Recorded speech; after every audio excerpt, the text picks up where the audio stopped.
Advertencia. El contenido vertido en este archivo de audio es de poca relevancia para los millones y millones de horas de interminables opiniones en la web, por lo que le sugerimos pasar de largo.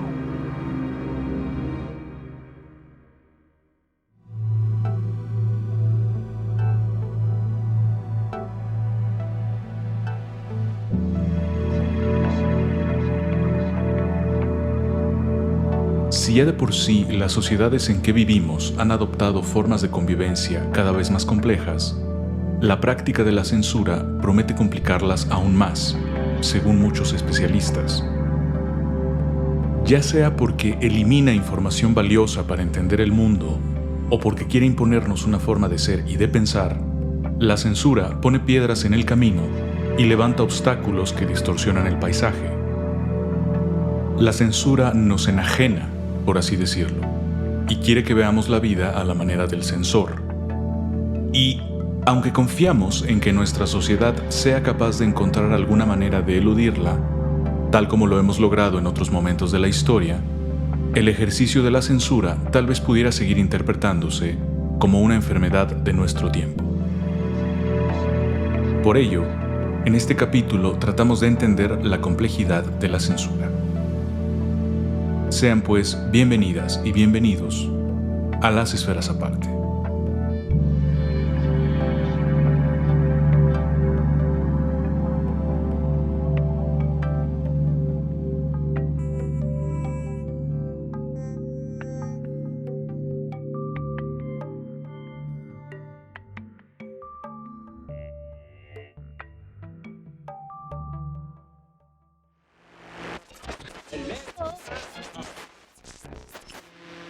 Hemos sido tolerantes hasta excesos criticados.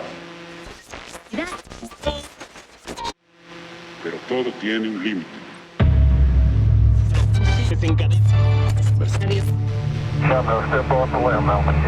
Las racias No tienen llenadera, mientras al pueblo solo le entregan migajas.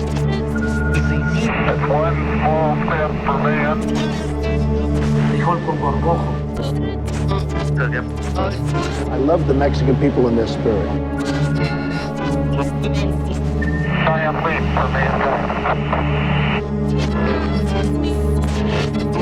But the country of Mexico is killing us, killing us, killing us, killing us, killing us.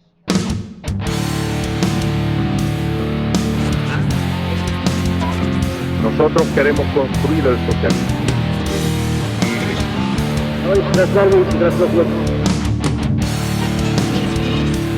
Partisanos y partisanos. Who's gonna pay for the wall? Mándalos por un tubo, no tengas miedo. Build that wall. No tengas miedo. Build that wall. Mándalos por un tubo. Build that wall. Build that wall. Hola, amigas y amigos de Las Esferas Aparte, esferas, esferos. Bienvenidos a un nuevo programa de esta segunda temporada. Les agradecemos mucho, como siempre, que nos acompañen en estas transmisiones. En esta ocasión, quisiéramos tocar un asunto que ha causado mucho revuelo y muchos debates en las últimas semanas. Y se trata de la decisión que tomaron Twitter y Facebook, seguramente ustedes saben de esto, la decisión que tomaron Twitter y Facebook de cancelarle a Donald Trump las cuentas mediante las cuales él se comunicaba en redes sociales con sus seguidores. Es un tema, que da para discutir muchísimo. Porque para empezar, nosotros creemos que se trata de un problema muy complejo. Es un problema que tiene implicaciones con cuestiones como la censura, obviamente, pero también con la libertad, con la tolerancia, con los procesos de comunicación en nuestros días y un largo etcétera, que hace del problema un problema multimodal con un montón de aristas por donde se le puede entrar, en fin. En este sentido, también creemos nosotros que se trata de un problema que es muy representativo de nuestro tiempo y de la sociedad compleja en la que nos ha tocado vivir.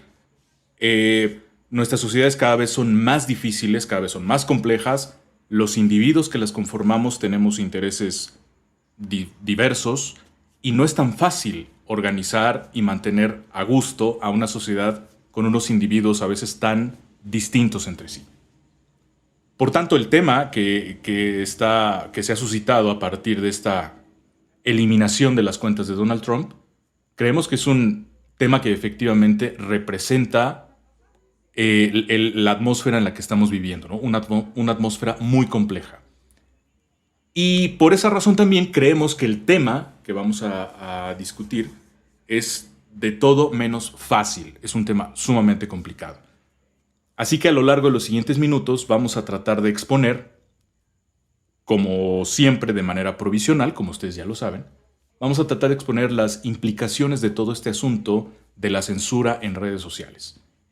Y para ello, para intentar darle una dimensión lo más justa posible al problema, agradezco, para empezar, la compañía de Mario Alexandro Morales Becerra Contreras.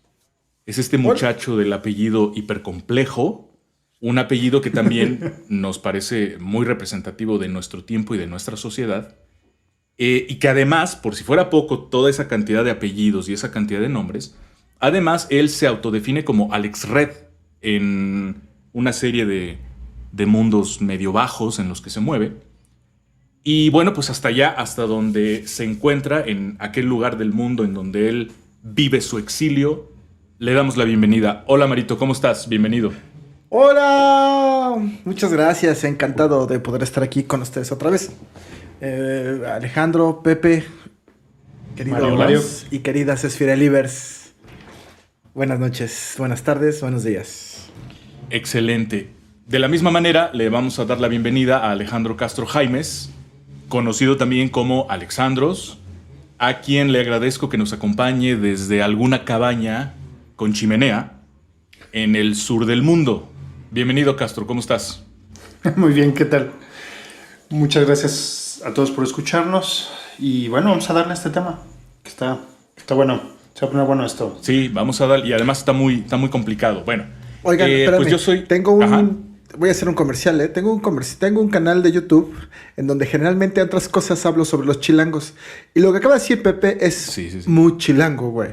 Ajá. Es el etnocentrismo de feño, güey, de la Ciudad de México.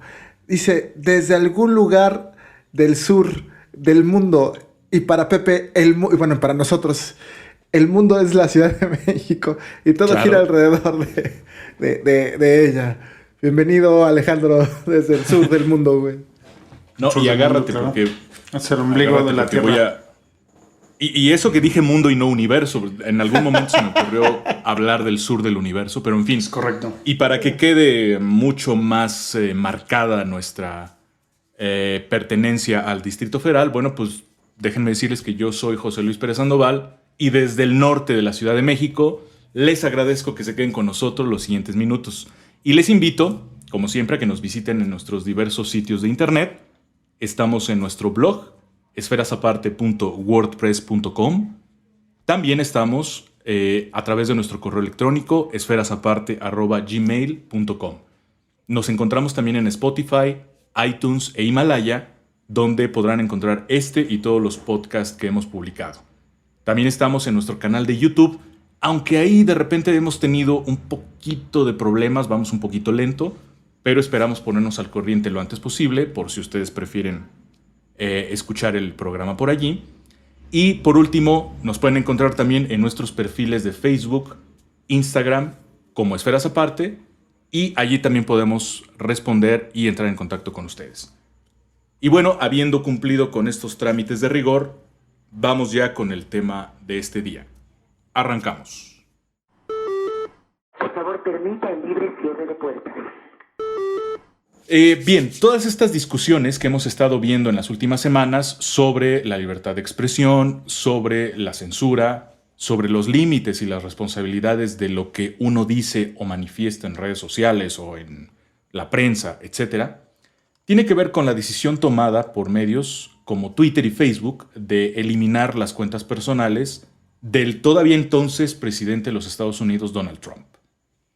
La explicación que dieron esas empresas de medios de comunicación, fue que Trump estaba incitando a la violencia.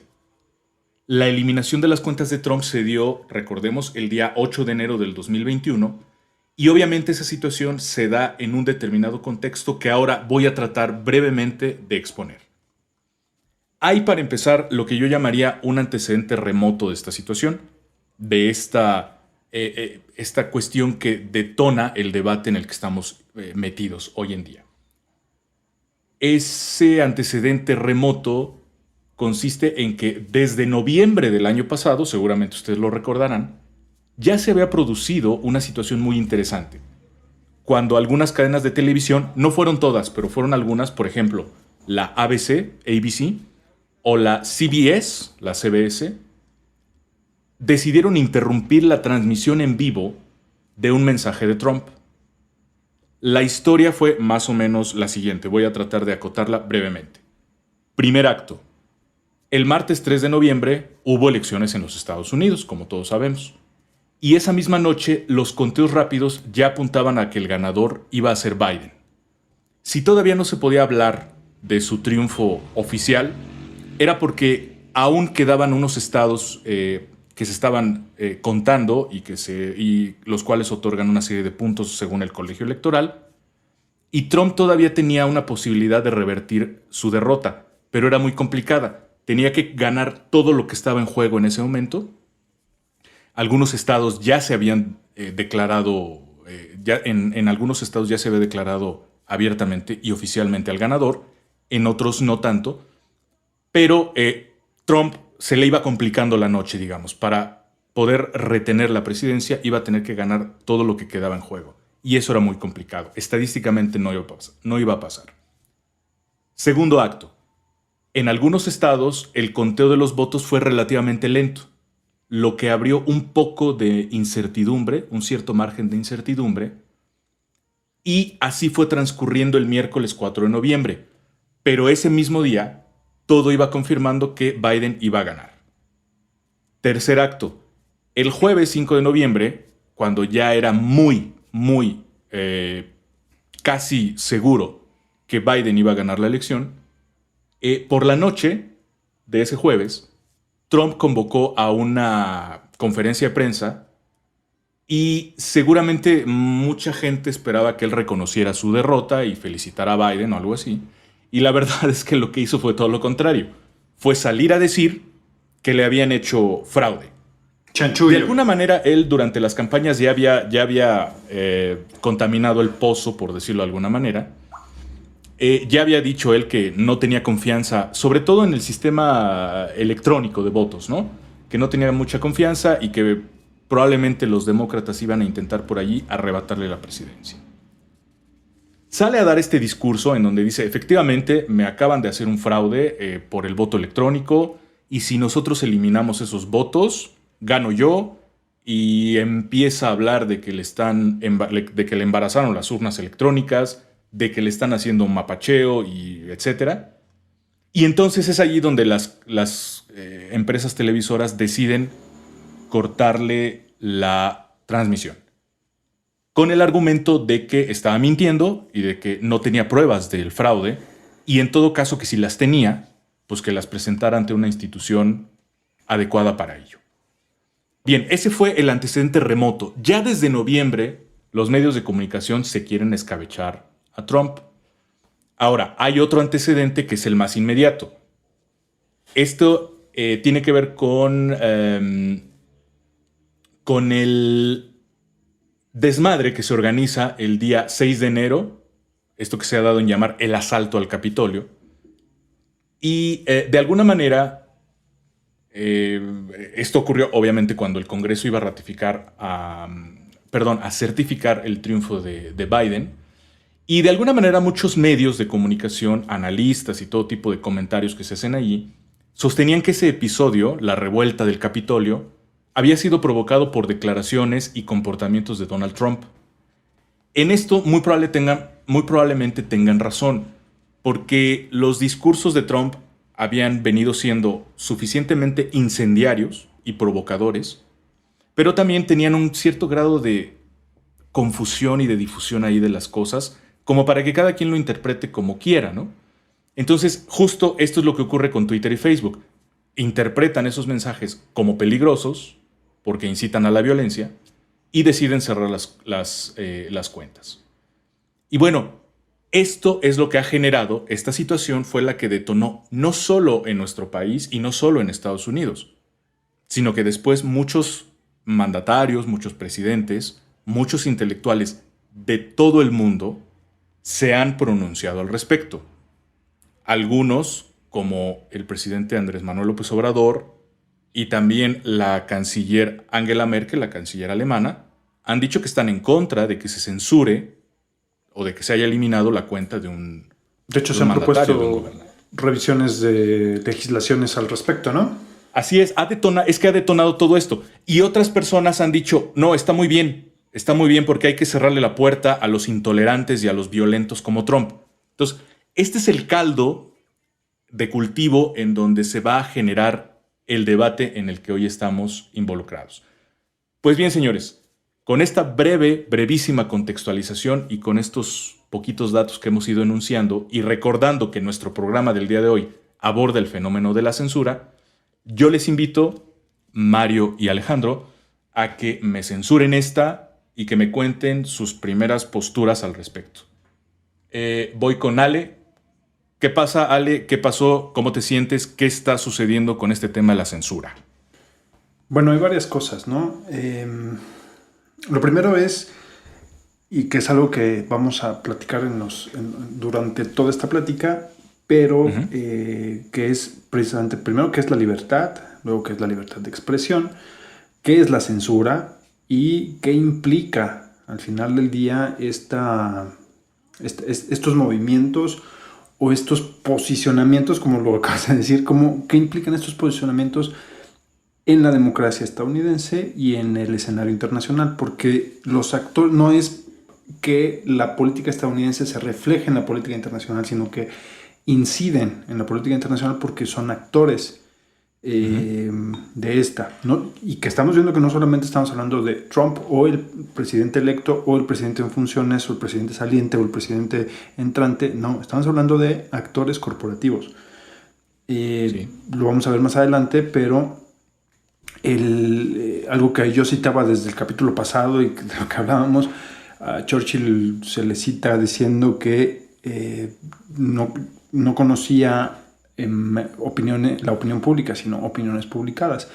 En el caso de Twitter, Facebook, estamos hablando de que las opiniones publicadas sí son individuales, entonces son millones, o sea, la opinión pública cambió a ser una opinión también publicada.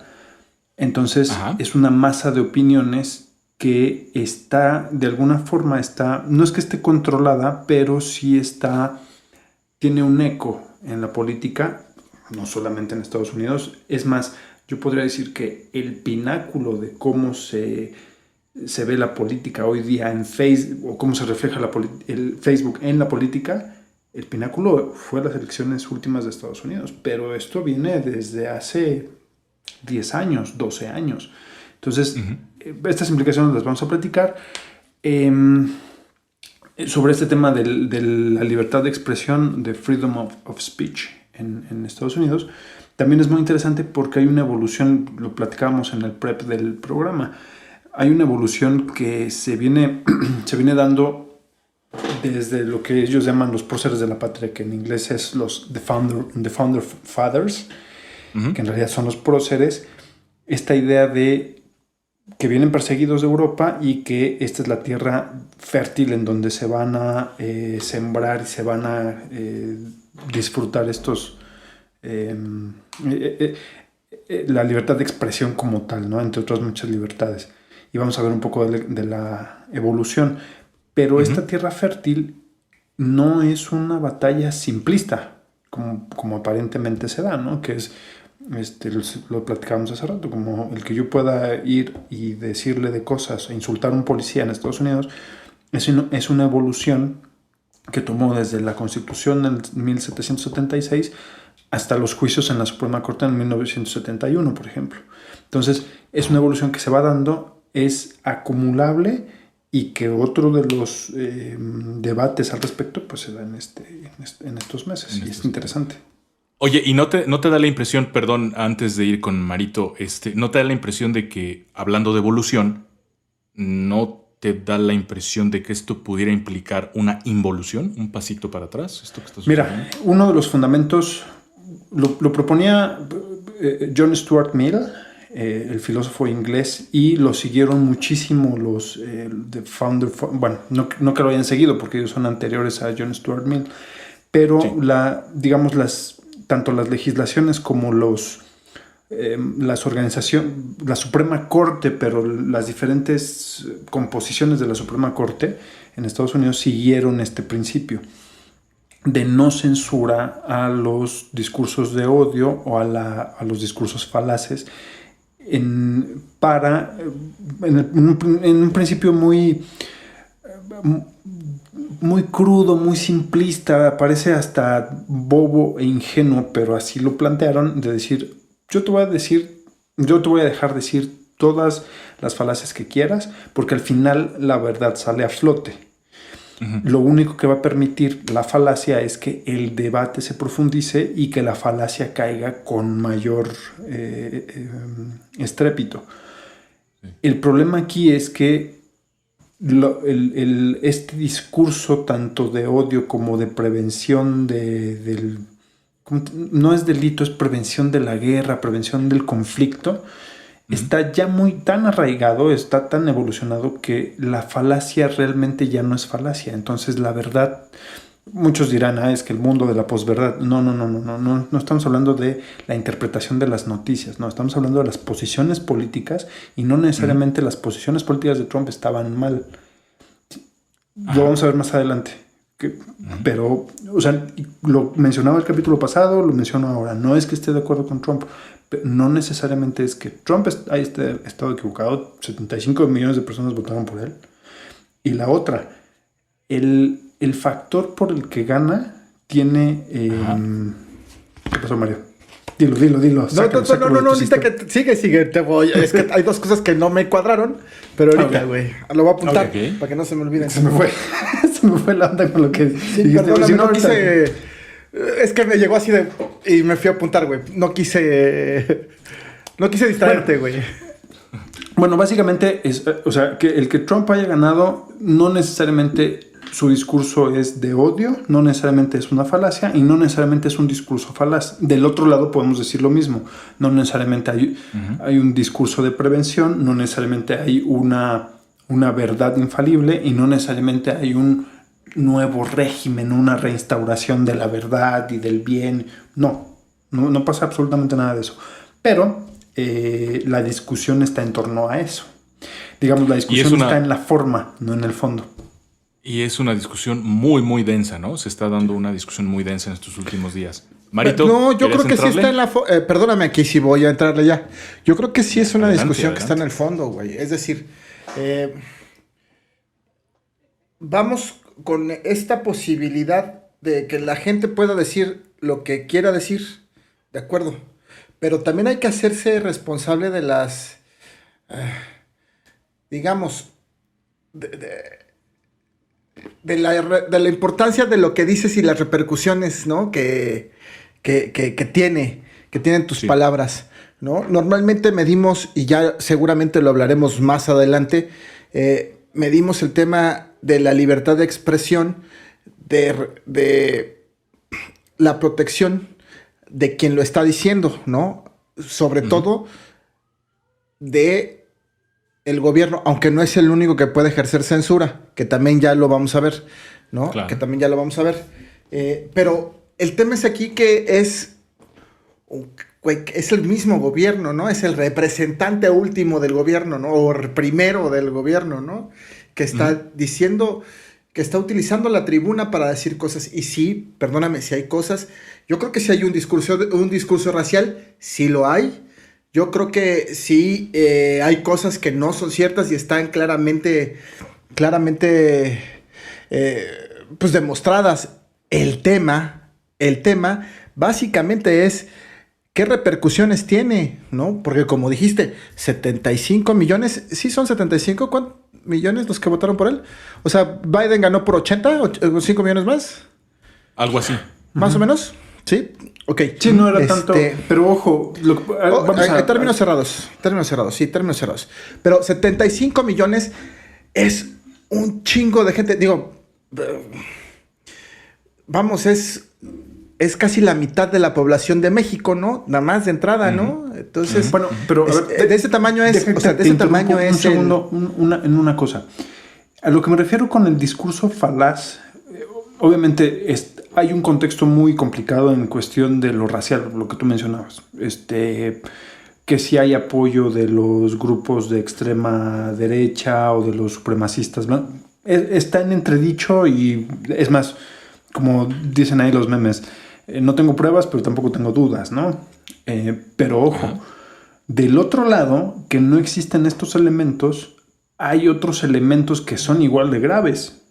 No, el retomar la guerra, el discurso belicista. Pero ahorita me voy a referir al tema de lo de Trump, porque, a ver, hay cosas con las que puedes, más bien, hay cosas o situaciones a las que estamos acostumbrados y que sabemos cómo combatir, que es esa parte de la que ibas a empezar a hablar ahorita y que ya no, que te interrumpí, ¿no? La otra parte, ¿no? El discurso de guerra, esas cosas que hablan, o sea, que están del otro lado de la balanza, ¿no? Del otro espectro, del espectro. Sí, pero con eso ya sabemos que existe y ya sabemos cómo reaccionar y ya sabemos, ¿no?, cómo combatirlo, ¿no? Perdóname, no te oí. Que estamos acostumbrados ya a eso. O sea, es como ¿cómo lo combates? O sea, ya sabes identificarlo, ¿no? Es decir, este cabrón ya empezó a hablar de guerra, ¿no? Este cabrón ya empezó a hablar de esto. Claro, ya sabemos identificarlo y sabemos incluso, podemos hasta neutralizarlo. Sí, el tema es que esto te plantea una manera diferente de hacer las cosas y que no supimos cómo, ¿no? Es decir, abiertamente, un gobierno, un jefe del ejecutivo de una de la mayor potencia que sigue existiendo hoy en el mundo, diciendo, aplicando censura directa, ¿no? En su momento a los medios, tú no hablas porque tú dices puras mentiras, ¿no? Tú no pasas y te quito el gafete, ¿no? Es decir, directamente agresiones contra medios y contra los mensajeros, ¿no? Contra medios y reporteros. No, es importante. No, ojo, es importante porque eso está catalogado como agresiones y como sobre la libertad de expresión. Pero espérame, voy a describir todavía más aún. Y de pronto nos encontramos con la negación de hechos, es decir, pues eso no está sucediendo, ¿no? Usted dice eso porque eso no está sucediendo. Incluso podemos hasta negar que existen países o que existen cosas que nosotros dijimos ayer y que están grabadas. ¿Cómo te enfrentas a eso, no? Sí. ¿Cómo te enfrentas a eso? Que tiene que ver con estas actitudes nuevas, ¿no? Y pues por una parte estás asusando a unos, estás apoyando a unos en contra de otros, abiertamente. ¿Cómo lo controlas en una sociedad que está inmersa en las redes sociales? Porque anteriormente, pues si alguien decía una mentira y como dices, esperando que eso enriquezca el debate en la sociedad, ¿sí? Pues finalmente son posiciones, podrían ser posiciones, las noticias no circulaban tan rápido, ¿no? No circulaban tan rápido. Hoy, o más bien, tú puedes decir que circulaban igual, pero eran unidireccionales. O sea, las presentabas en la tele y no tenías una respuesta. No tenías respuestas inmediatas, ¿no? No tenías respuestas, güey, ¿no? Sí. Y ahora sí, o sea, tienes la capacidad de decir y eso que estás diciendo tiene una respuesta inmediata en pro y en contra, y hay quienes a partir de eso actúan, y lo vimos, ¿no? Yo les decía el programa pasado, si lo de la toma del Capitolio hubiera sido con gente de color, no llegan ni a 2 cuadras. Sí, no. No llegan a 2 cuadras. Entonces quiere decir que si hay un público y si hay si hay un público y un objetivo base, ¿no? Que ahora se va a poner interesante, muy interesante, porque hay un claro rompimiento en corrientes internas del Partido Republicano, ¿no? Que van a generar un conflicto interno muy fuerte, ¿no? A partir de que no pasó el impeachment, ¿no? O el juicio político para Trump, ¿no? Y salió bien librado. Bueno, sí, perdón, nada más rápidamente, ese es otro dato contextual. Lo que pasa es que cuando estaba yo haciendo mi contexto aquel de el antecedente remoto y el antecedente un poquito más inmediato, cuando lo estaba elaborando, me dio la impresión de que habían pasado algo así como un año. No, y la verdad es que no tiene más de 3 meses cuando pasó. Y además ya tenemos otro elemento que es justamente el elemento que tú acabas de mencionar. Otro elemento contextual. El segundo intento de juzgar políticamente a Trump, de hacerle un juicio político, y la segunda vez que no pasa, ¿no? Eso también es interesante. Y esto pasó hace unos días. Sí. Un par de semanas, ¿no? Sí, digamos, lo que va del año, güey, o sea. Ajá. Sí. Así es. Ahora, a mí me gustaría un poquito para ir acomodando un poco mejor el tema. Es un tema complejo, es un tema complicado que tiene muchas aristas. Como ya dijo Alejandro, un poquito más adelante trataremos el tema de la libertad en general y de la libertad de expresión en particular. Pero un poquito, ¿qué les parece si vamos entrándole al tema de la censura? Simón. ¿Sí? ¿Les parece si vamos entrando un poquito al tema de la censura? A ver, ¿qué es censura? ¿En qué consiste la censura? ¿Cómo se come? Mira, lo que yo encontré en mis escasos 15 años de edad, la censura empezó como un puesto, un cargo político en Roma. Y el censor era un magistrado, o las magistraturas eran cargos políticos, cargos públicos, donde se te encargaban ciertas cosas. Entonces tú tenías cónsules, tenías senadores, tenías gobernadores, digamos, la organización política de Roma. Entonces, la magistratura del censor lo que hacía era, por ejemplo, si usted, querido podcast escucha, se preguntó por qué censura, censor y censo se escuchan parecido, pues es porque la magistratura, el cargo político del censor, se encargaba de precisamente eso, de hacer el censo, de contar a la gente y ver que se comportaran más o menos en términos políticos, morales y sociales en el rango, en el parámetro que se esperaba. O sea, el censor tenía una población y decía, bueno, ¿cuánta gente tengo? Y se portan bien, no se portan mal, hay crímenes, no hay crímenes, o sea, ese era el censo. Y la censura era el acto de hacer todas estas acciones. Contar a la población, ver qué hacían, a los indeseables, por ejemplo, tenías una zona bonita y querías ponerla más bonita, entonces decir, bueno, entonces esta casa que se ve feíta, entonces la voy a poner acá, este señor que no... Esa era la labor del censor. Fue evolucionando con el tiempo de ser un cargo ahí nominativo, ahí que te decían, bueno, pues usted es el senador.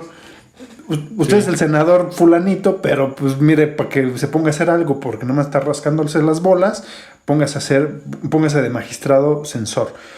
Y de eso evolucionó hasta uno de los cargos más importantes. ¿Por qué? Pues porque tener el control y los números de lo que hace la población te da un poder muy fuerte. ¿Qué se hace? ¿Qué no se hace? Entonces de ahí viene el cargo, se empieza a hacer el corte del cargo cada 5 años. Cuando se hace el cambio del cargo, se hacía con una ceremonia de lustración, es decir, se limpiaba espiritualmente a la persona y se ponía una nueva, o sea, el cargo se limpiaba y se limpiaba a la persona, se lustraba. Y esta ceremonia se llamaba lustrum, o sea, pasaba un lustro porque eran 5 años.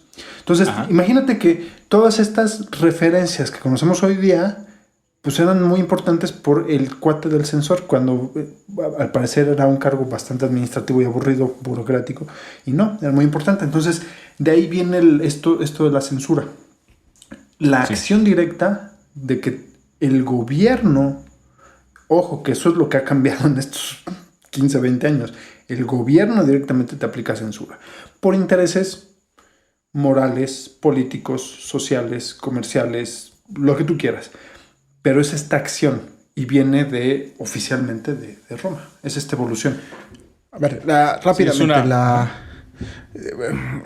yo estudiando encontré, a ver, la censura. Hoy día no me voy a ir a sus orígenes, ya lo explico ¿A Roma? Muy bien. ¿A Babilonia? Nuestro queridísimo Alejandro, a Mesopotamia, güey, ¿no? Ya sabes. A Mesopotamia, ¿es nuestro lugar favorito? Ya habló Alejandro.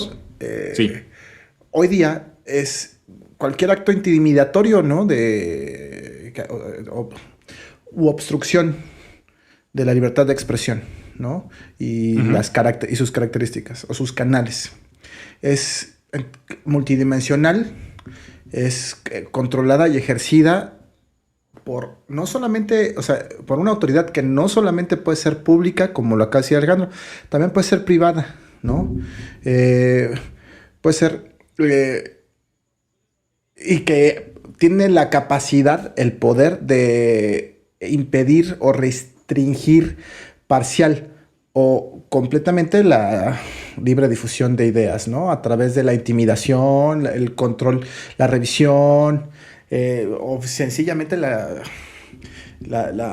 negarte el derecho a decir, tu derecho a decir algo, ¿no?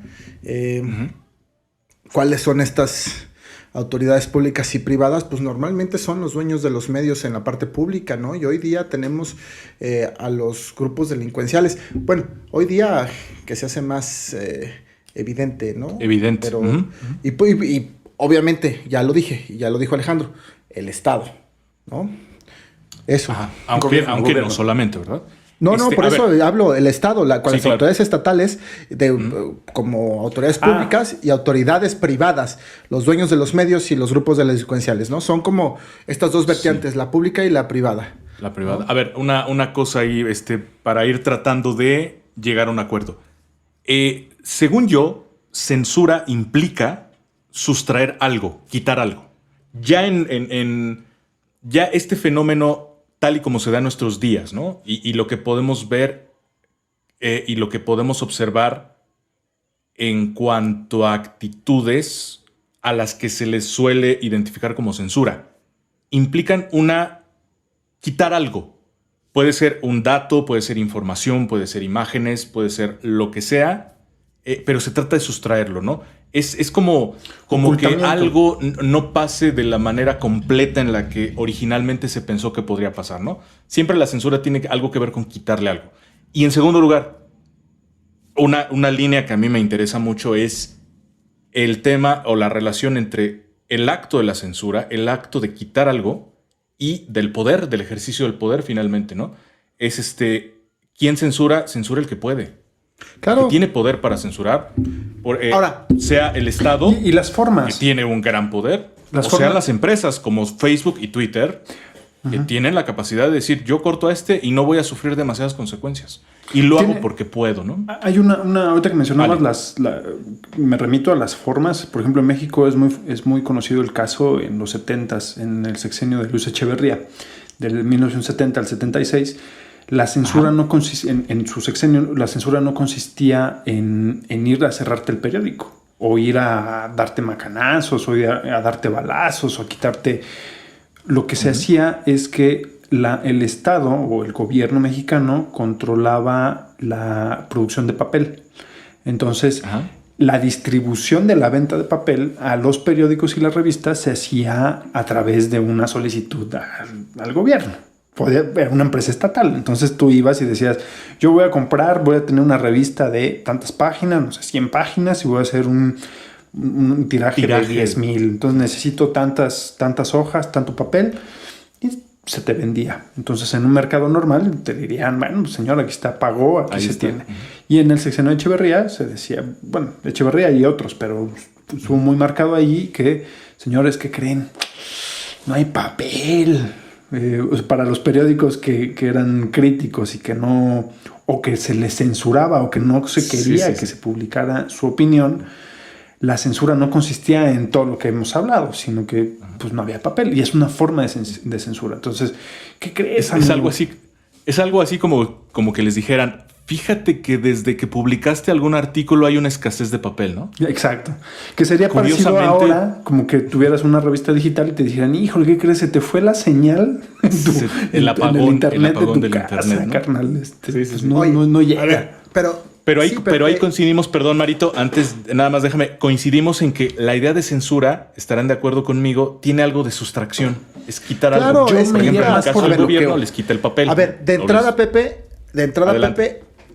la forma en como lo explicaste solamente es una manera de hacerlo, pero cuando tú le niegas la posibilidad a alguien de expresarse, le estás quitando algo, Pepe, ¿no? Y puede ser directa o indirectamente, ¿no? Ya lo decía, hoy en día, Alejandro, está en la legislación, está en la...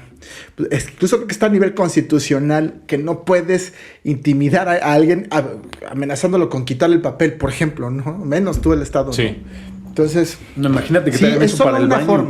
Es solo una forma. Es solo una manera. Sí es quitar, pero no nada más como tú lo dibujaste, Pepe. Es más amplio todavía, ¿no? Ajá. Muy bien. Bueno, vamos a hacer una cosa. Para seguir abordando este tema amplísimo, que da para mucho, mucho rato, vamos a hacer una pausa. ¿Qué les parece? Y volvemos para seguir tratando de buscarle la cuadratura al círculo con este tema de la censura. Así que por favor no nos dejen, esferas y esferos, no nos censuren, ya volvemos.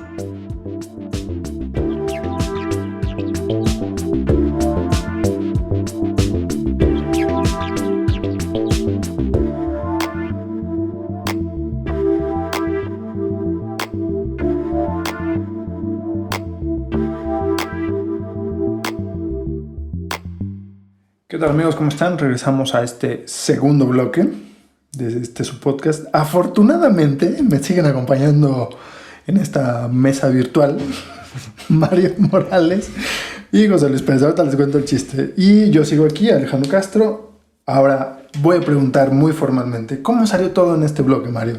En este interbloque. ¿Cómo te lo digo, güey?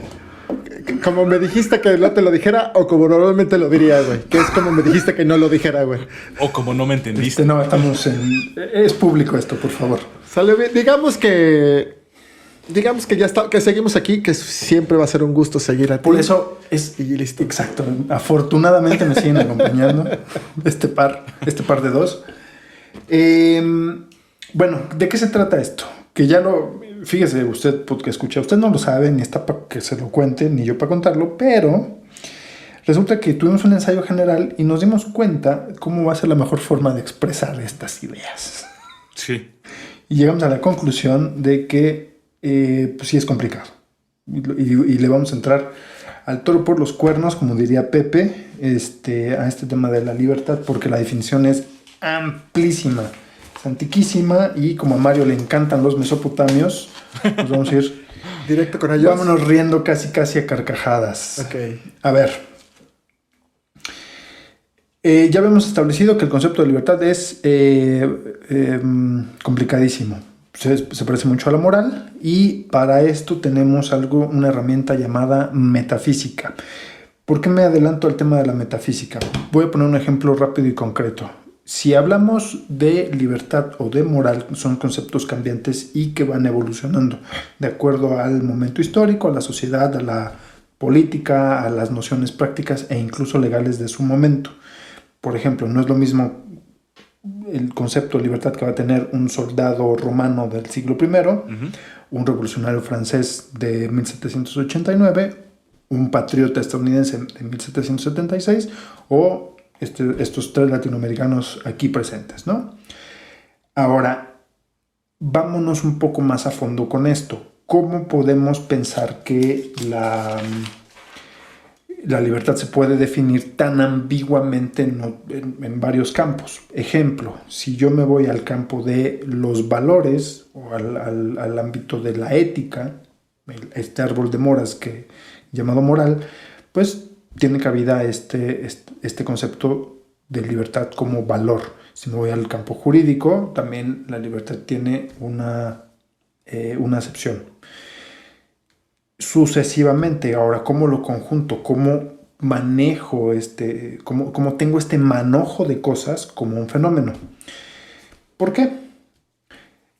Un ejemplo mucho más práctico. Si yo, por ejemplo, soy químico y estudio la materia, la transformación de la materia y a qué se dedica la materia, que ese es mi campo de estudio, pues mi conocimiento está alrededor de la materia.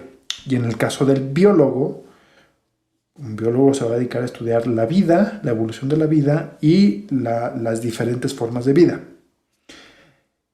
¿Cómo hago para que estas dos concepciones de dos campos completamente distintos convivan entre sí? Bueno, para esto me regreso a la metafísica. En la metafísica voy a tener esta conjugación de elementos. Va a ser la herramienta o este campo de la ciencia, de la filosofía, en donde voy a tener la realidad de una forma en que voy a conjugar estos elementos disímiles entre sí.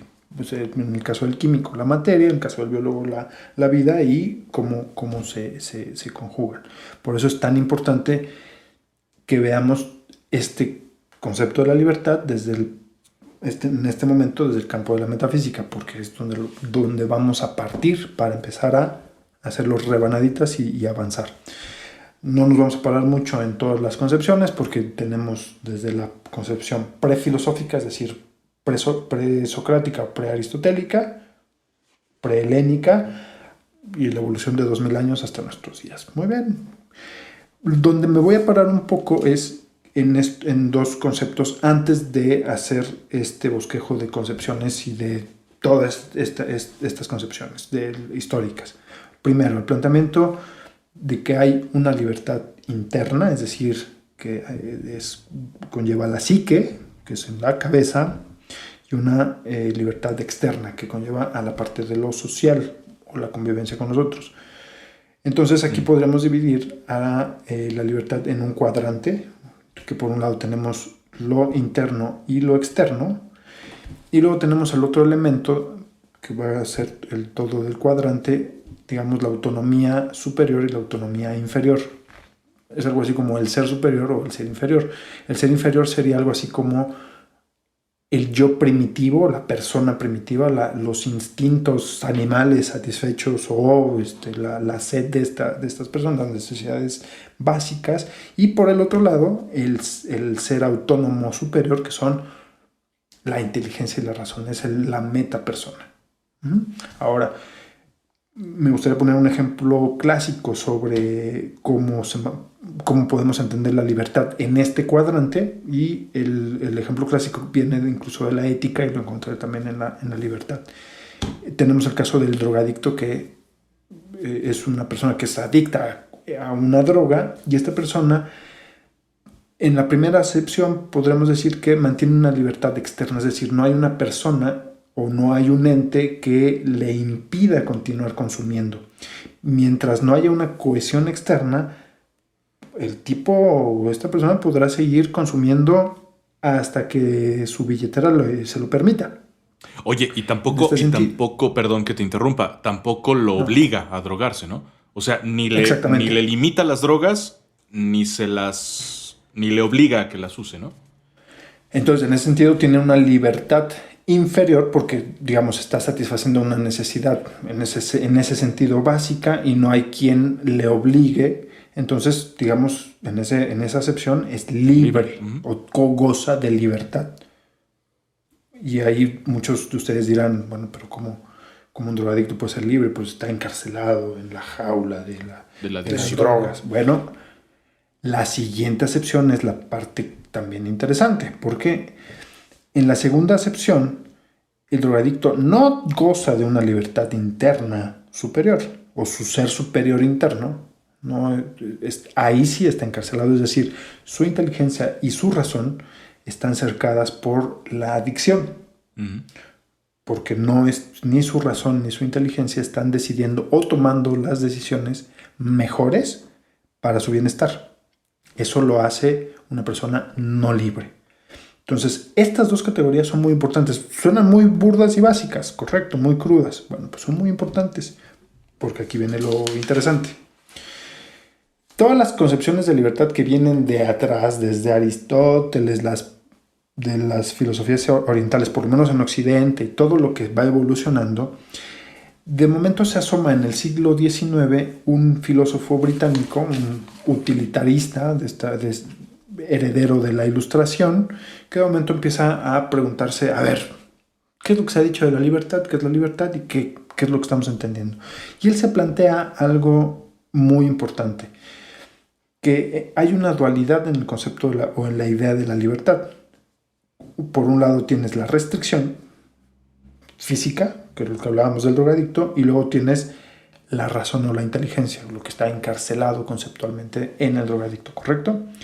Entonces, por un lado, la ausencia de fuerza externa hacia el individuo puede determinar la condición de libertad, aunque al mismo tiempo, sin el uso de la razón o de información o de la ejecución de este ser superior o el desarrollo de sus capacidades, la libertad queda, vamos a decir, coja.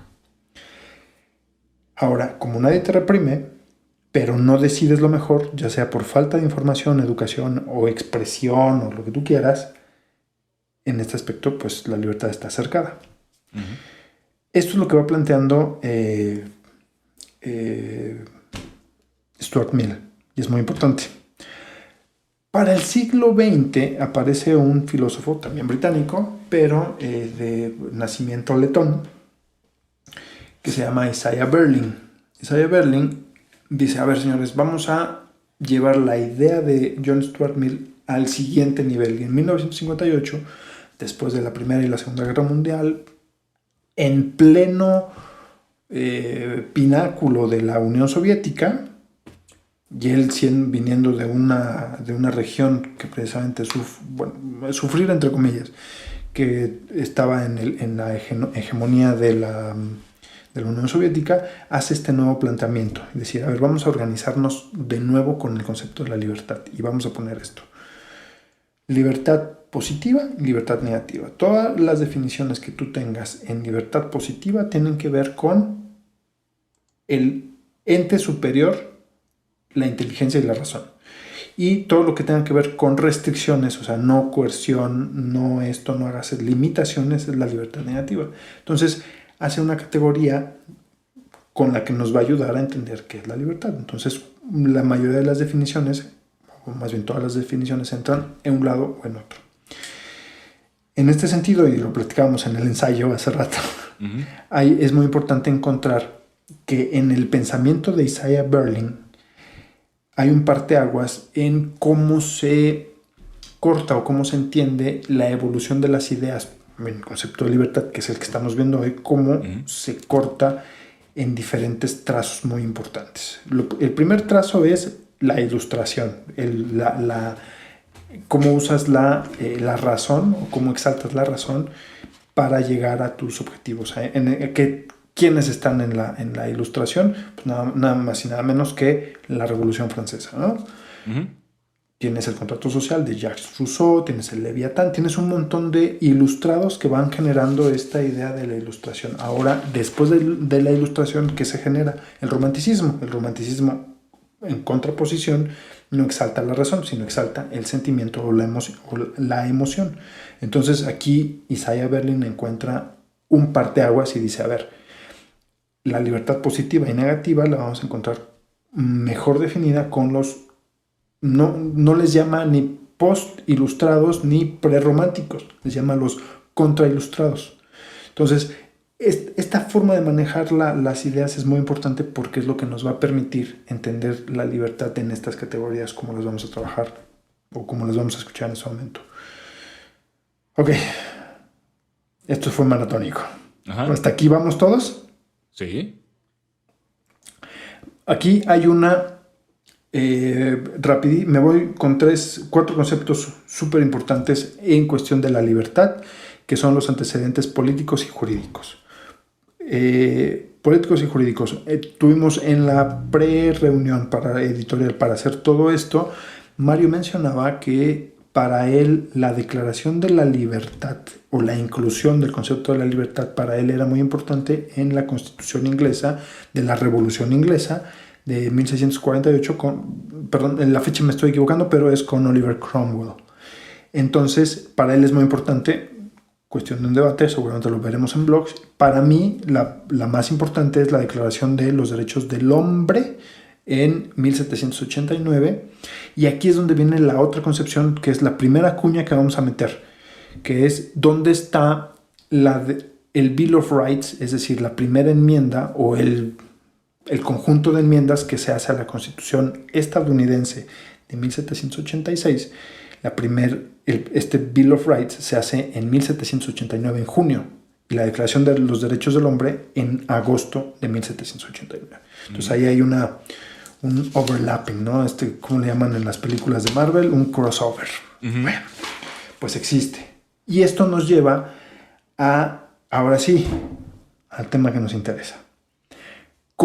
Perdón, me falta una cosa.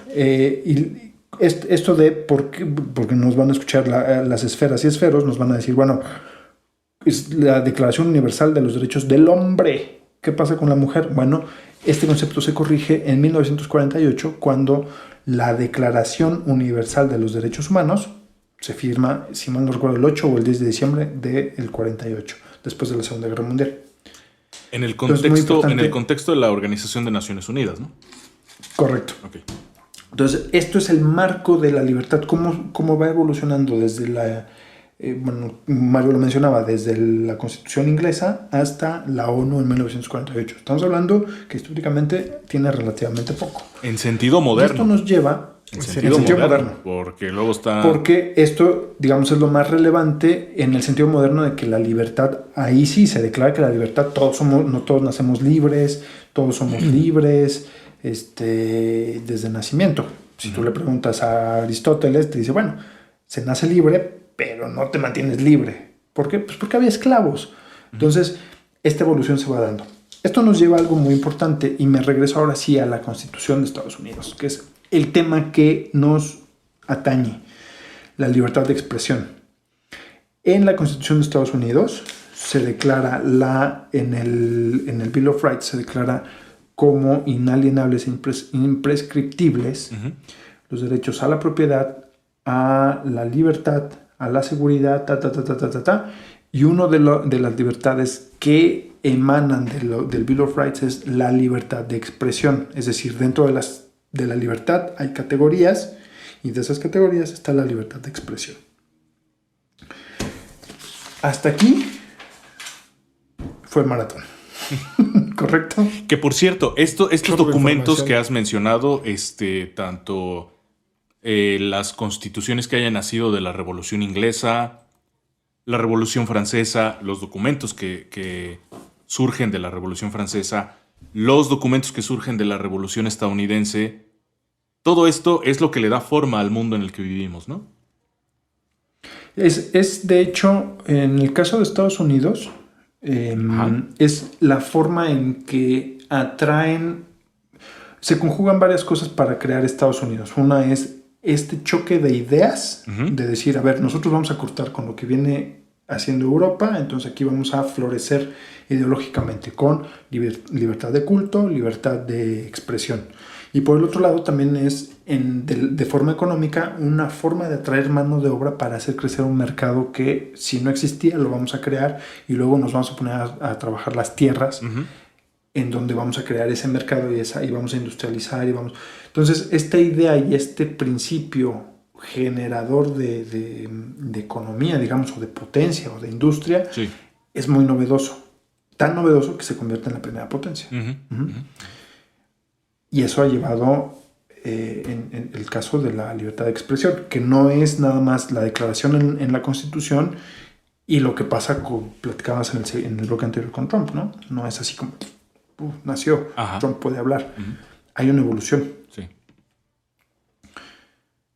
Les pregunto, que esto es la parte más interesante. En el caso de, por ejemplo, ustedes se acuerdan que en algún momento yo defendía esta declaración de Churchill de decir, no hay opinión pública. De hecho, lo acabo de decir en el bloque pasado. Yo no conozco opinión pública, conozco opiniones publicadas, refiriéndose a los periódicos. Sí. Mario, ¿se sostiene esa máxima de Churchill donde no existe tal cosa? ¿O si existe? O, que no existe la opinión pública, sino la opinión publicada. Bueno. Y ojo, perdón, antes de que empieces a disparar. En el contexto de la libertad de expresión, enmarcado en esta democracia occidental, posguerra, los aliados ganaron. Bueno, a ver, vamos a empezar por el tema de que la libertad de expresión se circunscribe como un derecho humano reconocido internacionalmente por la Sociedad Internacional de Naciones, ¿no? Dentro del grupo de derechos civiles y políticos, ¿no? Incluso está así marcado, tú lo acabas de mencionar, ¿no? Y no es de ahorita, es de la primera vez cuando se habla de la libertad de expresión es en Francia, con la Revolución Francesa. Tú mismo lo acabas de señalar, no voy a tener eso. Entonces, primero hay que entender qué es eso, que finalmente la libertad de expresión es eso, un derecho humano que está dentro de un grupo de derechos reconocidos, ¿no? Y los derechos no son otra cosa más que, así como las libertades son triunfos de la sociedad, ¿no? Entonces, nadie nos regaló. Cuando digo reconocidos es porque están plasmados en un documento, pero ahí están, ¿no? La sociedad los reclama. El tema con la libertad de expresión y la frase de Churchill me parece que tiene que ver con los intereses y los grandes, los grandes consorcios que controlan los medios de comunicación, ¿no? Los dueños de los medios de comunicación, ¿sí? Hace 50 años era a través del radio, quizá el cine, los albores de la televisión, ¿no? Sí. Donde podías, y lo mencionábamos hace rato, ¿no? Donde podías dar una opinión, pero era en un solo sentido. La verdad es que se tardaba mucho reconocer o escuchar lo que la demás gente podía escuchar. Entonces, los grandes medios de comunicación eso hacen, crear opinión para que todos los medios de comunicación, y eso lo aprendimos muy jóvenes, responden a intereses, ¿no? Entonces, cuando hablas de la opinión pública, pues en realidad se refiere a las personas que opinan. No está mal, finalmente son personas que están ejerciendo una libertad. Ahí tendría razón Churchill. Sí, claro. En ese punto. Sí, claro. Pero pues, también recordemos que el tema del manejo, la influencia en el pueblo, en lo popular, en el pópulo, pues se da,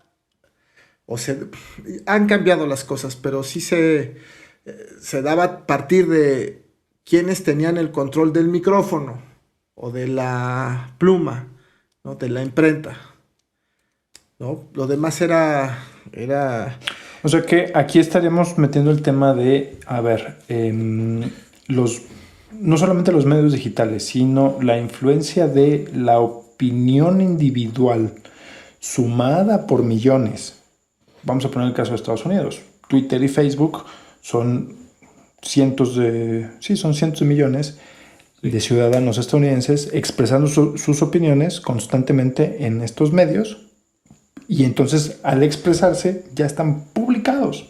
O sea que cuando Churchill decía, bueno, yo no conozco opinión pública, pues porque no había millones que pudieran escuchar. Claro, hoy día hay millones que pudieran escucharlo, sí. Millones que pudieran externar su opinión. Han cambiado las cosas, ¿no? En fin, definitivamente son momentos tecnológicos, histórico-tecnológicos diferentes, ¿no? Definitivamente. Sí. Hoy cualquiera puede hacer su propio podcast, ¿no? Entonces, o cualquiera puede decir lo que piensa sobre cualquier persona o sobre cualquier tema en Facebook, y eso se puede replicar, ¿no? Inmediatamente por miles o millones de veces. Entonces, Sí. pues ya eres escuchado, ¿no? Ya eres más allá de lo que te puedan escuchar en tu casa, ¿no? Eso cambia las cosas. Eso ha cambiado incluso la industria de la comunicación. Sí, nada más que yo, ahí me gustaría hacer una acotación un poquito, que es meternos a otro asunto. Bueno, está ahí al ladito el otro asunto, pero sí es importante señalarlo por lo menos. Y es, por llamarlo de una manera, ¿qué trascendencia tiene esa opinión pública, no? Porque efectivamente se puede dar. Y lo vemos en mi caso específico, yo lo veo en Twitter, por ejemplo, como si tú puedes tener acceso a la opinión de un montón de ciudadanos que quizá hace 60 años no hubiesen gozado la posibilidad de publicar su opinión a través de un medio. Sí, eso es verdad, pero ¿hasta qué punto es tan trascendente la opinión de todos ellos? O sea, ¿hasta qué punto termina por conmover la estructura política de un país, digamos? No. Y termina siendo relevante. A eso más bien eso Justo, es a lo que me refiero, ¿no? La relevancia de la opinión pública. Por ejemplo, y justo es un tema muy interesante porque es parte de lo que íbamos a tocar en el siguiente punto. Ejemplo, ¿recuerdan ustedes que entre 2006 y 2010 estas famosas primaveras árabes, ¿no? En diferentes países que llevaban a ciertas revoluciones y que se les achacaba o se le achacaba el gran logro a las redes sociales, específicamente a Twitter, la forma de organizar una manifestación, la forma de citarse para hacer estas protestas, era a través de las redes sociales. Entonces se le daba el gran logro de la nueva era digital de tirar sistemas políticos completos, regímenes completos, caídos por las redes sociales. Y hasta ahí era como una forma de democracia, quedaba entendido así. El mensaje era, las redes sociales somos una forma de democracia en donde no hay democracia, ¿no? Hasta ahí ese era el mensaje. Y en enero pasado, el mensaje no necesariamente era eso, porque supuestamente ha evolucionado. ya había justo democracia. a eso voy. Es que todo el andamiaje empresarial, tecnológico, sí ha evolucionado, sí ha cambiado. Y además, pues, de manera muy rápida, ¿no? La tecnología está avanzando de tal forma que finalmente sobre la que avanzan las redes sociales, los medios de comunicación, que ahora todo es muy rápido. Uno tiene que ser muy cuidadoso con lo que escribe o lo que dice, en el sentido de que pues, no sabes si de pronto el eco va a ser como el burro que tocó la flauta y todo te van a escuchar de tus 30 seguidores. De pronto vas a tener un tweet que te va a decir con lo que lo van a ver 50,000 personas o 5 millones, ¿no? Pero esas cosas han cambiado. Sin embargo, ahí lo más importante es, me parece, el tema, la posibilidad, y estoy hablando antes de enero de este año, la posibilidad de expresar tus ideas a través de los medios de comunicación, incluyendo las redes sociales, ¿no? Cualquier ciudadano puede. Lo vimos. Sí. Nosotros tuvimos una revista hace 10 años y una de nuestras discusiones, nuestras pláticas editoriales fue si en la página de internet, porque finalmente era electrónica, podríamos ponerle a la gente la opción de que opinara algo, ¿no? Porque pues eso lo dejas libre y puedes recibir cualquier cosa. Hoy tú te metes al Universal y hay en todas las editoriales hay 2 o 3 cuentas que hablan y opinan más que lo que habló el columnista, ¿no? Uh-huh. O sea, sí tenemos esa posibilidad y eso es importante. Sí, me parece que Internet... Ahí ¿tú pensarías que esa opinión en un medio como el Universal, olvídate de que trasciende en el periódico, ¿trasciende en el sistema político? No, pero finalmente sirve para medir o para es una válvula de escape, ¿no? Social. La gente se puede...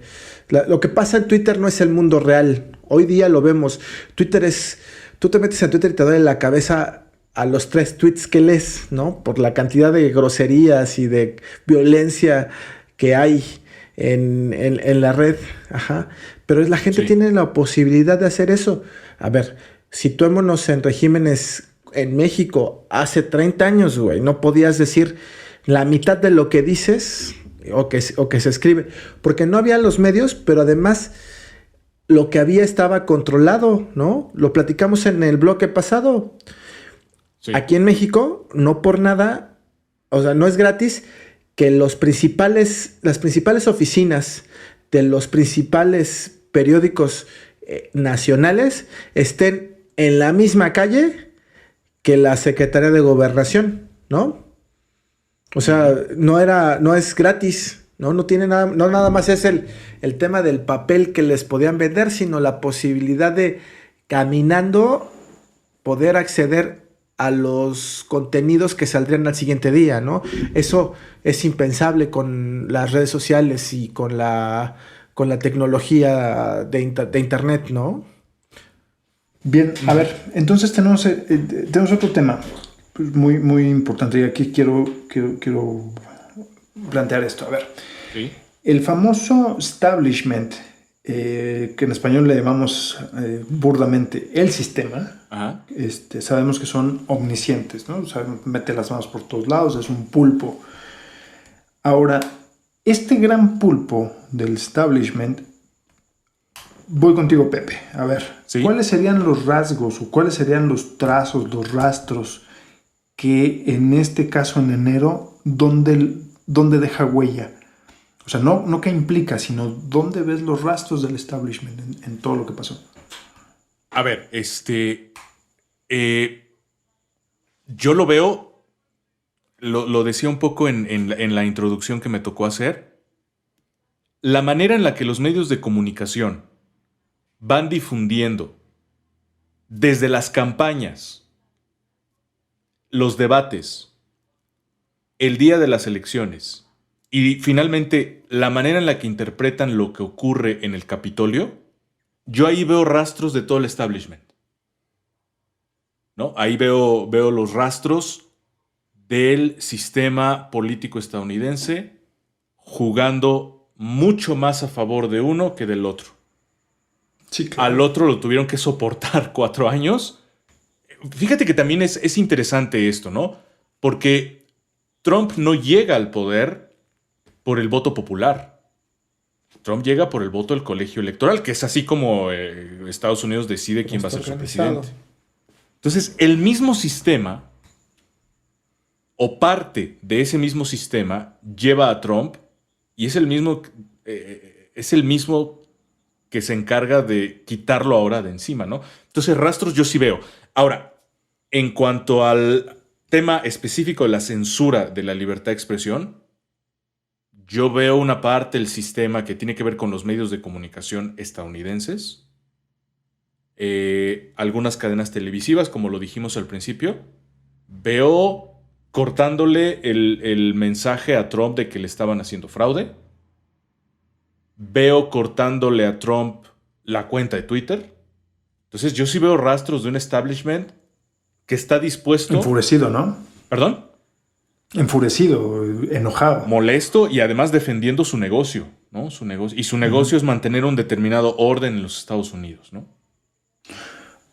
A ver, porque aquí el tema, no sé si ustedes están de acuerdo, el tema que yo lo he preguntado varias veces, el hecho de que el mismo sistema, vamos a poner, lo mencionamos incluso el bloque pasado, aquí Mario lo mencionaba, ¿cómo puede llegar Black Lives Matter? Ajá. No puede llegar ni a 2 cuadras del Capitolio, porque lo bloquean y lo cierran. Pero resulta que los manifestantes pro-Trump no solamente llegan al Capitolio, sino que muy entre comillas lo asaltan y hay 3 muertos. No, entre comillas, no, lo asaltaron, cabrón. Las fotos del toro. Es que ese es el punto. ¿Cómo tienes, desde mi punto de vista, tú tienes al establishment que está jugando a favor de Biden, muy obviamente, y tienes una especie como de contra-establishment que no, o sea, que interviene sin intervenir en el caso del Capitolio. Oye, ¿no? ¿No crees que son factores diferentes, o sea, Alejandro? A ver, ok, a ver, son factores diferentes, güey. No, primero, déjame el acabar. Finalmente el control de la Guardia Nacional sigue siendo ahí un tema entre el Ejecutivo y el Estado, etcétera. Para empezar. A ver. Luego, estás hablando de supremacistas blancos. ¿Perdón? Por eso, a ver, ¿por qué digo contra establishment? Tú tienes uno de los discursos o de las expresiones que más se le ha criticado, que puedes estar en desacuerdo con Trump, es precisamente el discurso de inauguración en el 2017, cuando dice, a ver, hasta aquí la carnicería se acaba ahorita y en este momento. Right here, right now. Que es un discurso bastante, no solamente belicista, sino que es hasta como baratón, ¿no? Así como chippy. Bueno, eso, que es estrambótico, estridente, así como suena, pues es de la misma forma en la que termina su magistratura, la administración, ¿no? Su término, su mandato. Sí. ¿Sabes qué? Ahí está no te voy a ceder la presidencia, y es estridente. Pero al mismo tiempo tiene ese apoyo digamos, y le llamo contra establishment, que es estos supremacistas, esta gente de derecha, esta gente de cierta forma violenta que está a favor de él y que están dormidos. O sea, al final... Pues ya ni tanto, podrán irse a su casa, pero no les cambiaste la idea. Y no les vas a quitar la idea de un fraude. Y entonces vienen las siguientes elecciones. Y entonces... Yo recuerdo que desde 2012, 2016, ya viene esta corriente de que la ocupación de la presidencia o de la Casa Blanca tiene que hacerse por las situaciones gringas, ¿no? O es Chana o es Juana, o sea, es A o B, no hay C, no hay D, no hay X o Z. Entonces es o extrema izquierda o es extrema derecha. Uh-huh. Extrema izquierda, así extrema entre comillas, Bernie Sanders, que le llaman socialista, que no tiene nada de socialista, es más capitalista que yo. Y luego tienes la extrema derecha, que era Trump. Y al final tuviste a Trump. Y luego tienes el regreso de lo que tú llamas los halcones, establishment. Uh-huh. ¿Y qué vas a tener después? Extrema izquierda, sí, a ver, extrema derecha, porque ya no hay credibilidad. Yo pensé que ibas a plantear otra cosa, que cómo es posible que hubieran permitido de entrada la llegada de la masa belicosa Para mí hasta estaba calculada. Bueno, vamos a tomar la foto. No olvidemos que finalmente Trump era un presidente en funciones, con todo el control, porque ese es un tema. ¿Por qué Trump fue capaz de no ir a entregar personalmente el poder en la toma de protesta de Biden, como se acostumbra? Porque tenía el poder, ¿sabes? Tuvo el poder hasta el último momento. O sea, nunca dejó de tener control. Empezó a perder cierta, digamos, influencia en muchos sectores, pero básicamente por la curva del proceso de entrega, de inicio a fin de poder, ¿no? No tanto por las cosas que hizo, ¿no? Entonces, cuando pierdes esa influencia, el problema es la capacidad, y ese es el problema y el planteamiento del problema de este programa, la capacidad de las empresas para decidir qué le permiten, o sea, qué sacan al aire de un presidente o no, ¿no? Es decir, a mí también me parece que no solamente es un temor económico, ¿no? Y además acercarnos a la liberación, deshacernos de este güey.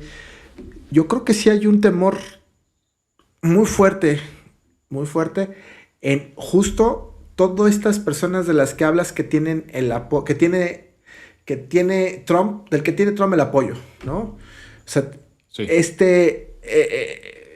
Este sector que es muy grande, insisto, 75 millones es poquito más de la mitad de la población de este país.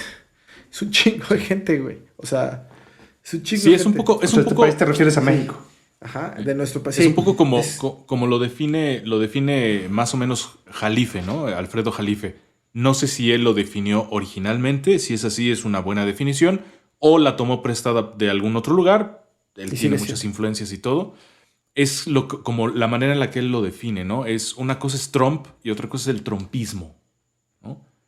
El trumpismo es todo este movimiento... Ser más papista que el Papa, ¿no? Sí, el trumpismo es todo este movimiento que encontró en Trump un líder que les supo decir lo que ellos querían escuchar, ¿no? No, y además puso en el debate nacional los temas que a ellos les importan, les interesan. ¿no?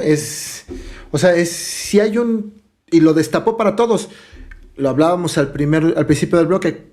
¿Cómo luchas contra algo contra lo que no estás acostumbrado y no conoces? Pues no sabes, ¿no? Entonces, cuando de pronto te dicen, ahí vienen estos cabrones, ¿quiénes? Pues los que se sienten desplazados, chinga. ¿No eran nuestros amigos afroamericanos? No, son los blancos del mayor... Sí, ¿sabes? O sea, ese es el shock que causa este tema. Fíjate que uno de los principios, una de las lecturas que estuve checando para el capítulo es no necesariamente se los recomiendo porque es un poco muy técnico, es David Hudson. Es un libro que se llama Freedom of Speech, Understanding the First Amendment.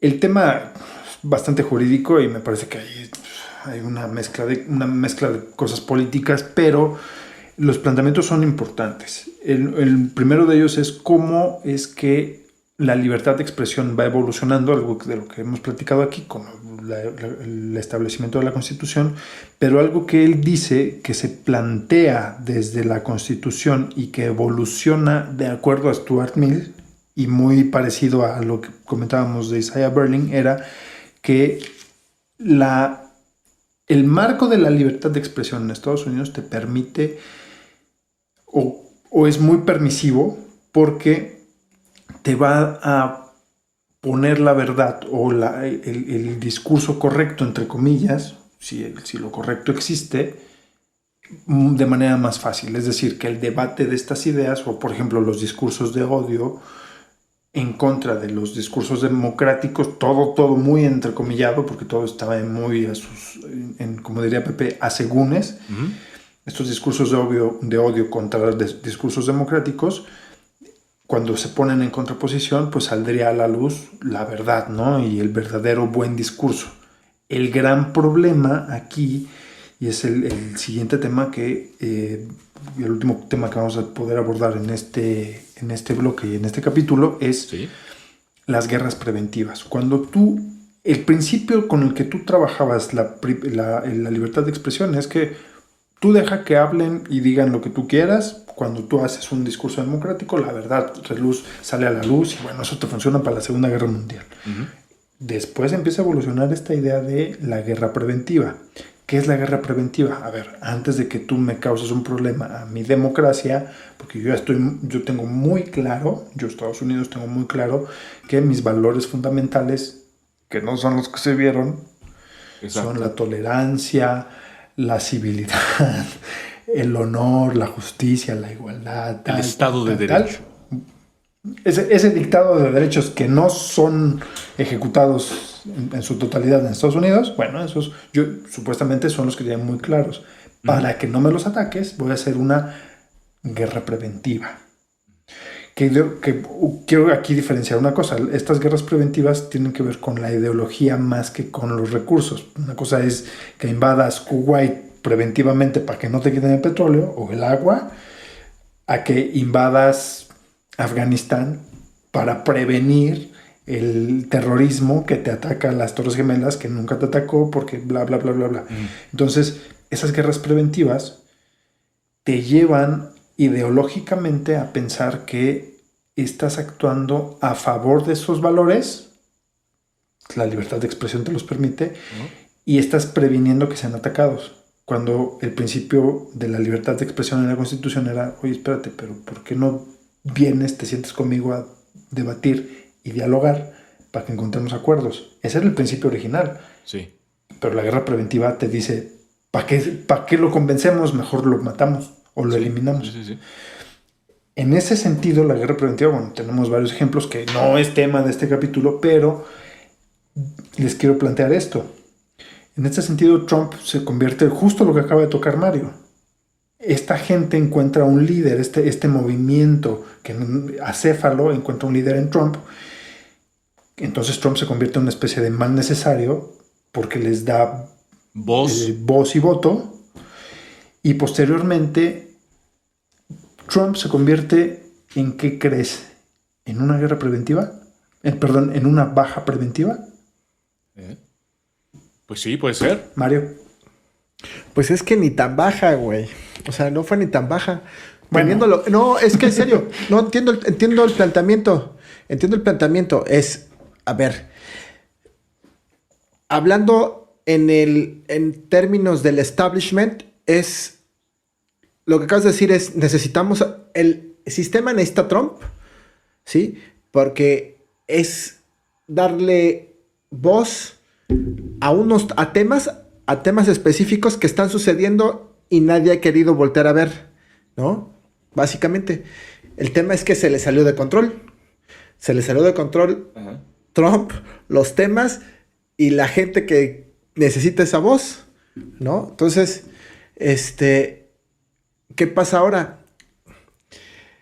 Ese contraste te pone en evidencia, o la lucha que tienen estas personas, te pone en evidencia la necesidad de arreglar lo otro, que sí también es muy importante y te puede causar otro problema más fuerte, ¿no? Y entonces vemos una ceremonia de entrega de poder con un chingo de símbolos, ya los hablamos, ¿no? Los hablamos en el programa anterior.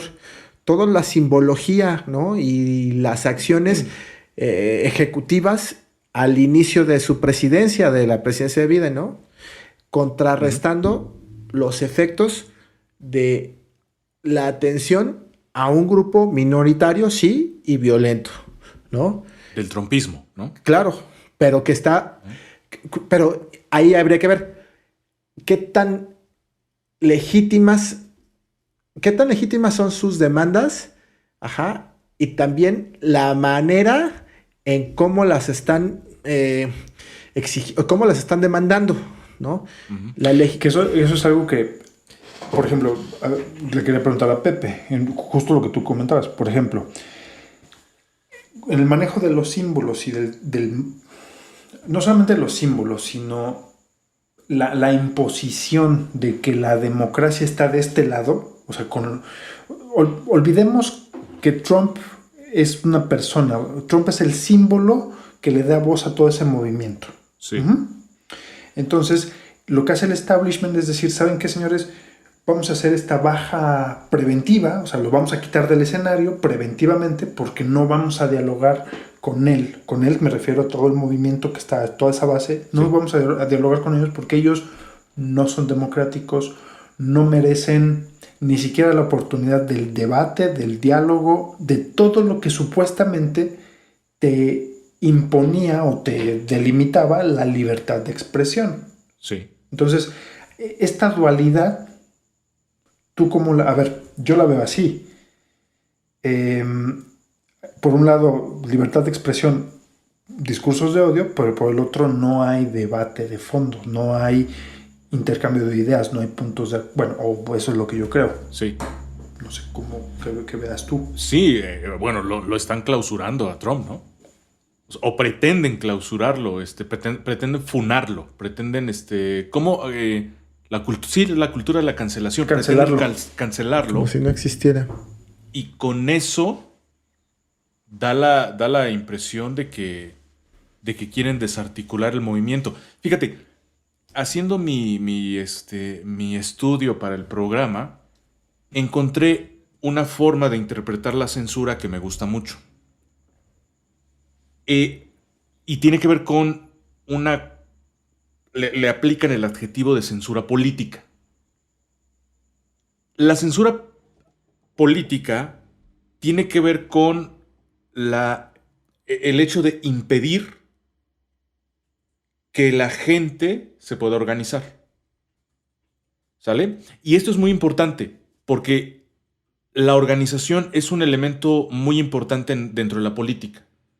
Las personas necesitan la comunicación y necesitan el elemento de la organización para poder ponerse de acuerdo y perseguir un fin común. Entonces, una de las cosas que puedes hacer para impedirlo es justamente bloquear su capacidad de organización. Claro. A mí me da la impresión de que lo que está tratando de hacer el establishment estadounidense es justo eso. Es censurar a Trump para ver si con eso pueden eliminar la capacidad organizativa de este grupo de los trumpistas. Lo van a intentar. Yo no sé si lo logren, ¿eh?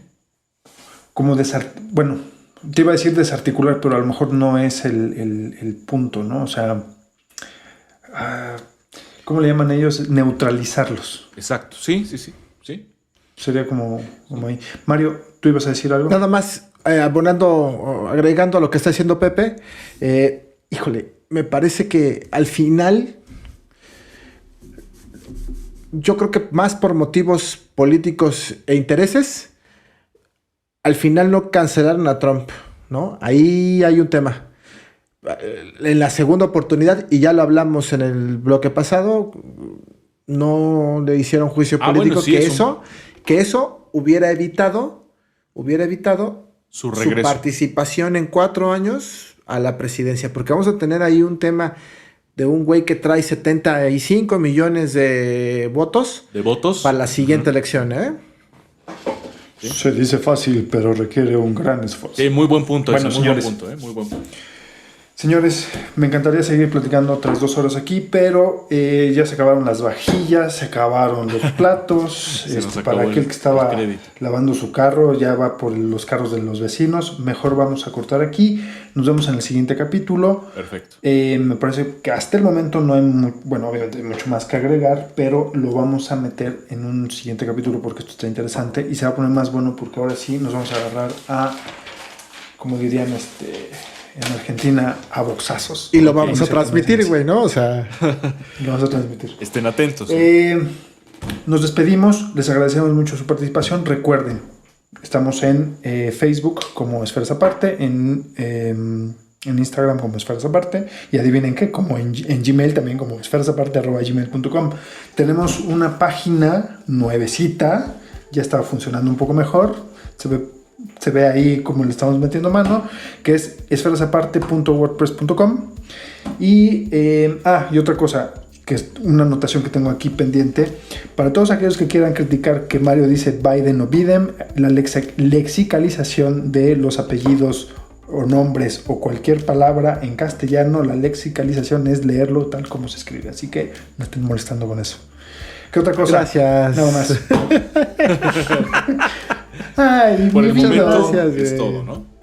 Nada más. Adiós. Vámonos. Bye.